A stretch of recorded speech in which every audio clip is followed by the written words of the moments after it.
हाँ दोस्तों, 1 जुलाई से सरकार पासपोर्ट अप्लाई करने की जो फीस है उसे बढ़ाने जा रही है। स्क्रीन पर आप देख सकते हैं, जो पहले फीस थी वो 1500 रूपए थी, जिसे 1 जुलाई से बढ़ाकर 2500 रूपए कर दिया जाएगा। वहीं 36 पेजेस के लिए तत्काल पासपोर्ट के लिए 3500 रूपए से बढ़ाकर 5000 रूपए फीस कर दी गई है। 60 पेजेस के लिए 2000 रूपए से बढ़ाकर 3500 रूपए कर दी गई है। और वहीं पर 60 पेजेस के लिए तत्काल पासपोर्ट के लिए 4000 रूपए से बढ़ाकर 6000 रूपए फीस कर दी गई है। और पुलिस क्लियरेंस की जो फीस होती है उसको भी बढ़ाकर 500 रूपए से 750 रूपए कर दिया गया है। तो 1 जुलाई से पासपोर्ट अप्लाई करने की जो फीस है वो अच्छी खासी बढ़ने वाली है। तो अगर आप भी पुरानी फीस के साथ अपने पासपोर्ट को 1 जुलाई से पहले बनवाना चाहते हैं या फिर बाद में भी अपना पासपोर्ट बनवाना चाहते हैं, तो आज की इस वीडियो में मैं आपको एकदम लाइव प्रोसेस दिखाने वाला हूँ कि कैसे आप अपने पासपोर्ट के लिए ऑनलाइन घर बैठे ही अप्लाई कर सकते हैं और एक नया पासपोर्ट बनवा सकते हैं। तो चलिए बिना किसी देरी के वीडियो शुरू करते हैं। लेकिन उससे पहले एक जरूरी बात, अगर आप इस वीडियो में बताए गए सभी स्टेप्स को ध्यान से फॉलो करेंगे तो आपका काम 100% हो जाएगा। फिर भी अगर किसी वजह से आपसे नहीं हो पाता है तो चिंता करने की जरूरत नहीं है। वीडियो के डिस्क्रिप्शन में हमारा व्हाट्सएप नंबर और लिंक दिया गया है। इसके अलावा कमेंट सेक्शन में भी लिंक पिन किया हुआ मिलेगा। उस पर क्लिक करके सीधे व्हाट्सएप पर आइए और हमें मैसेज कीजिए, अपने जरूरी डॉक्यूमेंट्स भेज दीजिए। हमारी टीम आपका काम बहुत ही आसानी से पूरा कर देगी। इसके लिए केवल नॉमिनल सर्विस चार्ज लिया जाएगा। तो अब बिना समय गंवाए चलिए शुरू करते हैं आज का वीडियो।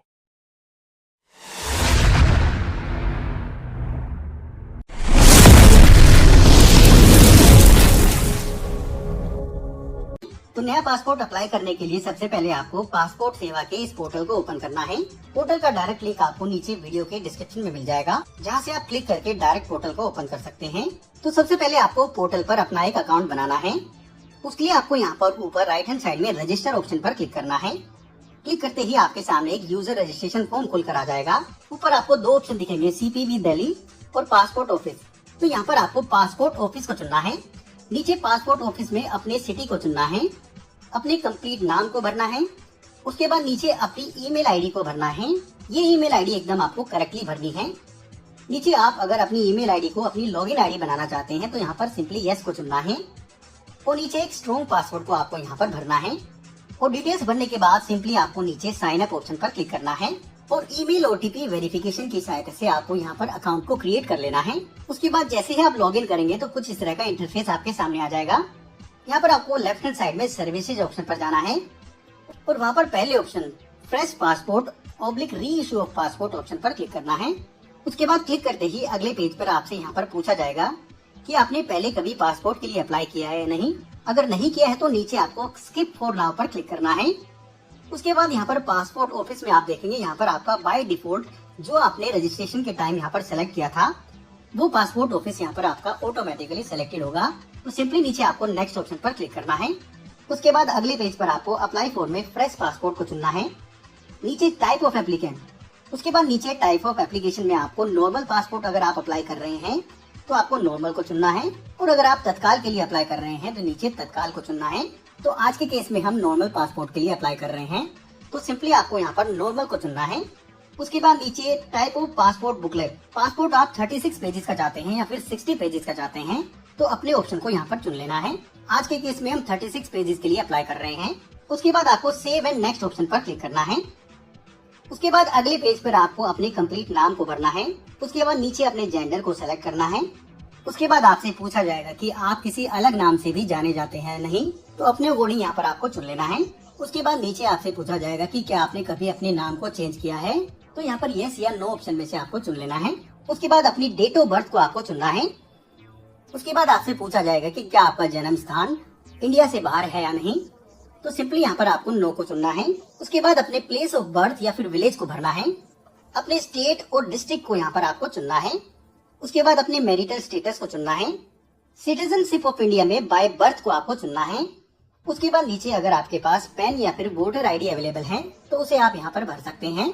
अदरवाइज ये ऑप्शनल डिटेल्स होती हैं, इसे आप ब्लैंक भी छोड़ सकते हैं। उसके बाद अपने एम्प्लॉयमेंट टाइप को चुनना है। अगले ऑप्शन में is either of your parent in case of minor spouse A government servant, यहाँ पर आपको नो को चुनना है। उसके बाद अपनी एजुकेशनल क्वालिफिकेशन को आपको चुनना है। उसके बाद यहाँ पर आपसे पूछा जाएगा कि is applicant eligible for non ECR category, तो यहाँ पर आपको यस या नो को चुनना है। तो यहाँ पर आप अगर हाई स्कूल पास कर चुके हैं और आपके पास हाई स्कूल सर्टिफिकेट है तो यहाँ पर आपका बाय डिफॉल्ट यस मिलेगा। और अगर आपकी एजुकेशनल क्वालिफिकेशन हाई स्कूल से कम है तो यहाँ पर आप देखेंगे नॉन ईसीआर आपका ऑटोमेटिकली नो सिलेक्टेड होगा। उसके बाद कोई विजिबल डिस्टिंग्विशिंग मार्क अगर आपके शरीर पर है तो उसकी डिटेल्स यहाँ पर आप फिल कर सकते हैं। नीचे आपको अपने आधार नंबर को भरना है। उसके बाद लास्ट में यहाँ पर इनकी टर्म्स एंड कंडीशन को आपको एक्सेप्ट करना है। यहाँ पर यस को चुनना है और नीचे सेव एंड नेक्स्ट ऑप्शन पर क्लिक कर देना है। अगले पेज पर आपको अपने फादर या फिर लीगल गार्डियन के नेम को भरना है। फादर के फर्स्ट नेम और सर नेम को भरना है। उसी तरीके से अपने मदर्स डिटेल्स को आपको भरना है। अगर लीगल गार्डियंस है तो उसकी डिटेल्स आपको भरनी है। अगर आप मेल हैं तो यहाँ पर आपको अपने वाइफ के नाम को भरना है और अगर फीमेल है तो अपने हस्बैंड के नाम को आपको यहाँ पर भरना है और उसके बाद नीचे सेव एंड नेक्स्ट ऑप्शन पर क्लिक करना है। उसके बाद अगले पेज पर आपसे पूछा जाएगा कि क्या आपका एड्रेस आउट ऑफ इंडिया तो नहीं है, तो सिंपली आपको यहाँ पर नो को चुनना है। उसके बाद नीचे अपने कंप्लीट एड्रेस को आपको यहाँ पर फिलअप करना है। अपनी स्टेट, सिटी और पुलिस स्टेशन को आपको यहाँ पर चुनना है। अपना मोबाइल नंबर और ईमेल आईडी आपको यहाँ पर भरनी है। नीचे आपसे पूछा जाएगा कि परमानेंट एड्रेस आपका ऊपर वाला ही है, तो यहाँ पर आपको यस को चुनना है। और अगर permanent address same as present address है, यहाँ पर नेक्स्ट ऑप्शन में आपको यस को चुनना है और उसके बाद नीचे सेव एंड नेक्स्ट ऑप्शन पर क्लिक करना है। उसके बाद अगले पेज पर आपको यहाँ पर एक इमरजेंसी कॉन्टेक्ट डिटेल्स को भरना है। इमरजेंसी कॉन्टेक्ट में आपको उस इमरजेंसी पर्सन के नाम को और एड्रेस को भरना है, उसके मोबाइल नंबर को भरना है और ईमेल आईडी अगर अवेलेबल है तो उसे भी आपको यहाँ पर भरना है और उसके बाद नीचे सेव एंड नेक्स्ट ऑप्शन पर क्लिक करना है। उसके बाद अगले पेज पर आपको कुछ क्वेश्चंस पूछे जाएंगे, तो इन क्वेश्चंस को आपको एक बार डिटेल में पढ़ लेना है और ध्यान से इन क्वेश्चंस का आंसर देना है। ज्यादातर इन ऑप्शंस में आपको नो ही रखना है। क्लिक करते ही अगले पेज पर आपको कुछ और क्वेश्चंस पूछे जाएंगे, तो इन सभी ऑप्शंस में मोस्टली यहाँ पर नो ही सिलेक्टेड होता है, तो आपको सभी में नो को चुनना है। उसके बाद आपको नीचे नेक्स्ट ऑप्शन पर क्लिक करना है। क्लिक करते ही अगले पेज पर आपको आपके पासपोर्ट का एक प्रीव्यू दिखाया जाएगा, जिसमें आपको डिटेल्स को एक बार चेक कर लेना है। उसके बाद आपको नेक्स्ट ऑप्शन पर क्लिक करना है। क्लिक करते ही अगले पेज पर आपको यहाँ पर अपने सपोर्टिंग डॉक्यूमेंट्स को चुनना है। ये डॉक्यूमेंट्स आपको जब आप पासपोर्ट ऑफिस में विजिट करेंगे तो इनकी ओरिजिनल कॉपी आपको वहाँ पर पासपोर्ट ऑफिस में दिखानी होगी। तो जो भी डॉक्यूमेंट आपके पास अवेलेबल है तो उन्हें आपको यहाँ पर लिस्ट में से चुन लेना है, जैसे कि proof of birth, proof of present address, proof of ECR, इन तीनों में से आपको चुन लेना है। क्लिक करते ही पूरी लिस्ट आपके सामने खुलकर आ जाएगी। तो जो भी डॉक्यूमेंट आपके पास अवेलेबल है उसे आपको चुन लेना है। उसके बाद लास्ट में यहाँ पर इनकी टर्म्स एंड कंडीशन को एक्सेप्ट करना है। नीचे अपने प्लेस को भरना है और अगर आपकी सारी डिटेल्स ओके हैं तो नीचे यहाँ पर सबमिट ऑप्शन पर क्लिक कर देना है। जैसे ही आप सबमिट करेंगे तो शेड्यूल अपॉइंटमेंट की आपके सामने एक स्क्रीन आ जाएगी। यहाँ पर सिंपली आपको अपने पीएसके सेंटर को सेलेक्ट करना है जहाँ आप जाना चाहते हैं, जो भी आपके नियरेस्ट है। क्लिक करते ही आपके सामने जो भी यहाँ पर डेट अवेलेबल है उसकी डिटेल्स आ जाएंगी। तो अपने शेड्यूल के हिसाब से आपको डेट को चुन लेना है। अपॉइंटमेंट डेट को चुनने के बाद नीचे आपको मेक पेमेंट ऑप्शन पर क्लिक करना है और पासपोर्ट अप्लाई करने की जो फीस है उसकी पेमेंट आपको कर देनी है। नॉर्मल पासपोर्ट के लिए अभी ये फीस 1500 रुपए है। पेमेंट करते ही आपके सामने कुछ इस तरह से एक पेमेंट रिसिप्ट आ जाएगी। इस पेमेंट रिसिप्ट का प्रिंट आउट लेकर आपको पासपोर्ट ऑफिस जाना है और ध्यान रहे उसी डेट और टाइम पर आपको पासपोर्ट ऑफिस जाना है जो आपने शेड्यूल किया है और जो डॉक्यूमेंट आपने सेलेक्ट किए हैं उसकी ओरिजिनल कॉपी आपको लेकर जानी है और पासपोर्ट ऑफिस आपको अपने शेड्यूल के अनुसार डेट और टाइम से लगभग 30 मिनट पहले जाना है।